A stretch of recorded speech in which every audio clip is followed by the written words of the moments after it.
तुमच्या रोजच्या जगण्यातली विस्मयकारक माहिती जी ठरणारे तुमच्यासाठी महत्त्वाची।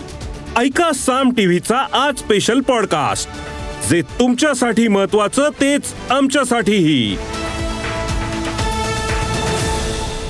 होय, पोलीस भरतीमध्ये आरक्षित प्रवर्गाच्या गोंधळाचा मराठा समाजातल्या विद्यार्थ्यांना मोठा फटका बसलाय। त्यामुळे पोलीस भरतीतल्या EWS प्रवर्गातील मराठा समाजातल्या उमेदवारांच्या निवडीला तात्पुरती स्थगिती देण्यात आली। त्यामुळे मराठा उमेदवारांचा जीव आता टांगणीला लागलाय। नेमकं काय घडलंय, काय घडतंय, त्याचा आढावा घेणारा सामचा हा एक स्पेशल रिपोर्ट पाहूया। पोलीस भरतीत प्रवर्गाचा गोंधळ।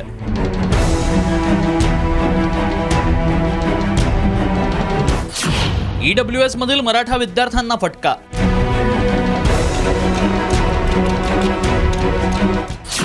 मराठा विद्यार्थ्यांच्या निवडीला स्थगिती।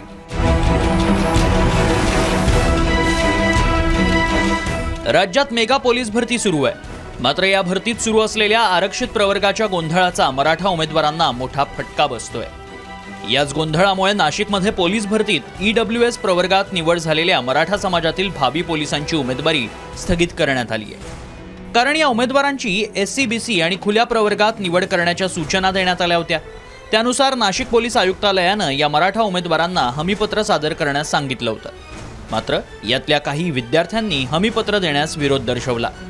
त्यामुळे या विद्यार्थ्यांच्या निवडीत अडचणी निर्माण झाल्या आहेत। नेमकं काय प्रकरण आहे पाहूया। पोलीस भरतीत मराठा उमेदवारांची EWS प्रवर्गातून निवड, शासनाच्या खुल्या आणि SC-BC मधून निवडीच्या सूचना, काही मराठा उमेदवारांचा प्रवर्ग बदलण्यास आक्षेप, 6 पैकी 4 उमेदवारांचा हमीपत्र देण्यासही नकार, नाशिक पोलीस आयुक्तालयाची वरिष्ठ कार्यालयाकडे धाव, शासन निर्णय होईपर्यंत उमेदवारी स्थगित ठेवण्याच्या सूचना। जे EWS मध्ये सिलेक्ट झालेले आहेत त्यांच्या बाबतीत त्यांच्याकडून हमीपत्र लिहून घेऊन इतर प्रवर्ग म्हणजे ओपन OBC आणि SC-BC या प्रवर्गामध्ये निवड करण्यात यावी याबाबत सूचना प्राप्त होत्या। वरिष्ठ कार्यालयाकडून त्याची उमेदवारी रद्द न करता केवळ त्या प्रवर्गातील उमेदवारांची जी प्रक्रिया आहे ती स्थगित करण्यात यावी अशा सूचना प्राप्त झालेल्या आहेत। SC-BC प्रवर्गातून निवड झालेल्या उमेदवारांचं भवितव्य कोर्टाच्या निर्णयावर अवलंबून आहे।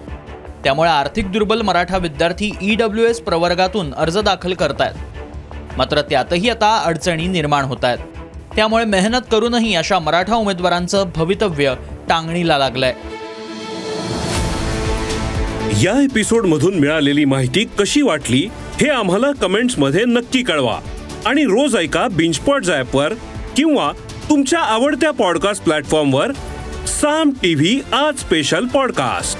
आणि हो, आम्ही YouTubeवर पण साम टीव्ही या नावानं आहोत, तिथे आम्हाला नक्की लाईक आणि सबस्क्राईब करा।